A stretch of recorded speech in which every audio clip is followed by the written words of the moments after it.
बुधवार को अपनी 20 साल की दुश्मनी को भुलाते हुए राज ठाकरे और उद्धव ठाकरे ने गठबंधन का ऐलान कर दिया।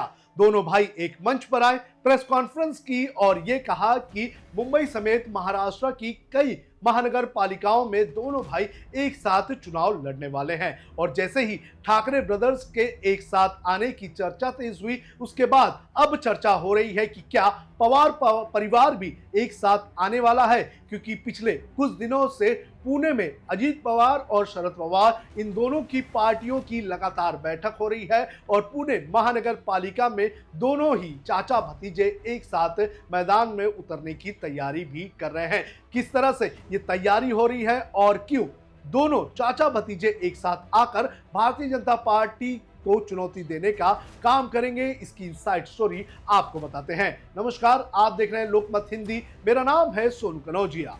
आपको बता दें कि जब 2022 में एकनाथ शिंदे ने उद्धव ठाकरे से बगावत की थी, तो उसके एक साल बाद अजीत पवार ने अपने चाचा शरद पवार के साथ बगावत कर ली और सत्ताधारी महायुति में शामिल हो गए। इसके बाद महाराष्ट्र का विधानसभा का चुनाव हुआ और इस चुनाव में भी अजीत पवार ने चाचा के खिलाफ मैदान में अपने कैंडिडेट्स उतारे। लेकिन अब बीएमसी के चुनाव को देखते हुए समीकरण बदल चुके हैं, जहां एक तरफ भारतीय जनता पार्टी ने मुंबई में अजीत पवार की एनसीपी को अलग कर दिया है नवाब मलिक का हवाला देते हुए, तो उसके बाद अब अजीत पवार ने बीजेपी को अपने गढ़ में चुनौती देने का मन बना दिया है। किस तरह से पुणे में चुनौती देने की प्लानिंग की जा रही है और क्यों दी जा रही है, ये आपको एक एक करके बताते हैं। सबसे पहला कारण बीजेपी को चुनौती देने का है, वो है अपना गढ़ बचाने का। आपको बता दें कि पुणे पिंपरी चिंचवड का जो ये इलाका है, ये हमेशा से ही राष्ट्रवादी पार्टी का गढ़ रहा है।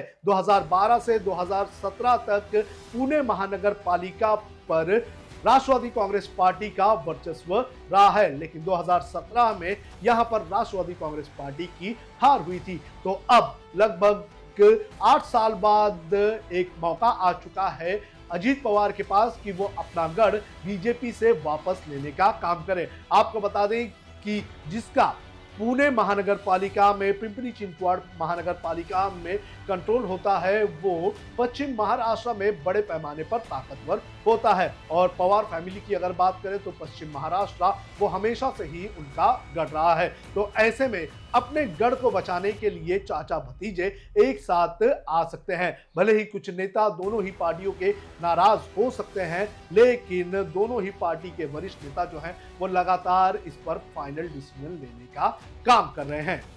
दूसरा कारण है बीजेपी के कंट्रोल में नहीं रहना। आपको बता दें कि 2017 में जब पुणे महानगर पालिका के चुनाव हुए थे, तो यहां पर सभी पार्टियों ने अकेले अकेले चुनाव लड़ा था। यानी कि भारतीय जनता पार्टी ने अलग चुनाव लड़ा था, शिवसेना ने अलग चुनाव लड़ा था, एनसीपी ने अलग चुनाव लड़ा था, कांग्रेस ने, महाराष्ट्र नवनिर्माण सेना ने अलग अलग चुनाव लड़ा था। और इसका फटका जो है वो यहां पर हुआ था शरद पवार की पार्टी को। और इसके चलते जो सत्ताधारी पार्टी हुआ करती थी पुणे महानगर पालिका में, वो यहां पर हार गई और महज जो 40 सीटों पर ही वो कब्जा कर पाई और यहां पर बीजेपी की सरकार बना ली। और अब इस अलायंस के चलते, यानी कि महायुति के अलायंस के चलते, अगर अजीत पवार बीजेपी के साथ लड़ते हैं तो अजीत पवार को मालूम है कि बीजेपी जो है वो उन्हें ज्यादा सीटों पर चुनाव लड़ने नहीं देगी।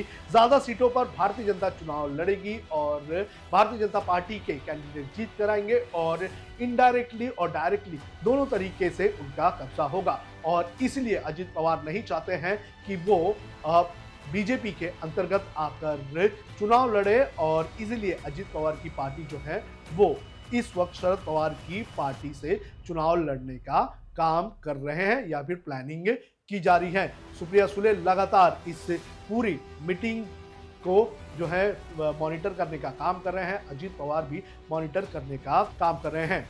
किस तरह से प्लानिंग की जा रही है अजीत पवार की तरफ से बीजेपी को कंट्रोल करने की, इसका सबसे पहला नमूना यह देखा जाएगा कि शरद पवार को किस तरह से साथ में लिया जा रहा है। आपको बता दें कि सिर्फ शरद पवार ही नहीं, यहां पर एमवीए के सभी साथियों को एक साथ लेने की भी प्लानिंग की जा रही है। कहा जा रहा है कि कांग्रेस को भी साथ में लेने का काम शरद पवार के जरिए किया जाएगा और इसी के साथ जो उद्धव ठाकरे की शिवसेना है उसे भी साथ में लेने का काम किया जाएगा। यानी कि सोचिए, अगर अजीत पवार के साथ यहां पर अगर शरद पवार आ जाते हैं, कांग्रेस आ जाते हैं और उद्धव ठाकरे आ जाते हैं, तो जाहिर तौर पर भारतीय जनता पार्टी की जो सीटें हैं और जो वोट है वो खिसकने का काम करेगी।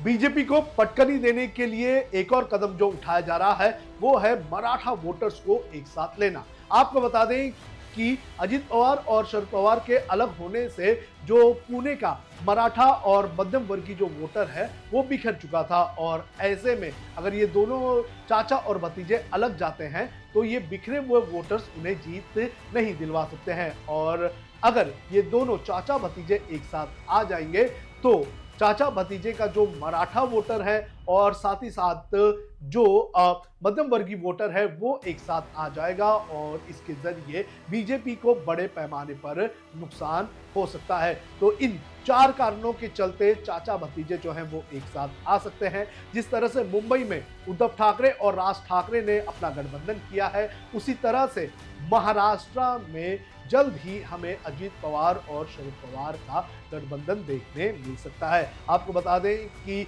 शरद पवार ने अभी तक अपने कोई भी पत्ते नहीं खोले हैं, लेकिन जिस तरह से अजीत पवार को मुंबई में साइडलाइन करने का काम बीजेपी ने किया है, उसके बाद से ही लगातार ये कोशिश की जा रही है कि बीजेपी को कहीं ना कहीं अजीत पवार कंट्रोल करें और अपने गढ़ में तो जरा भी बीजेपी को बड़ा होने ना दिया जाए।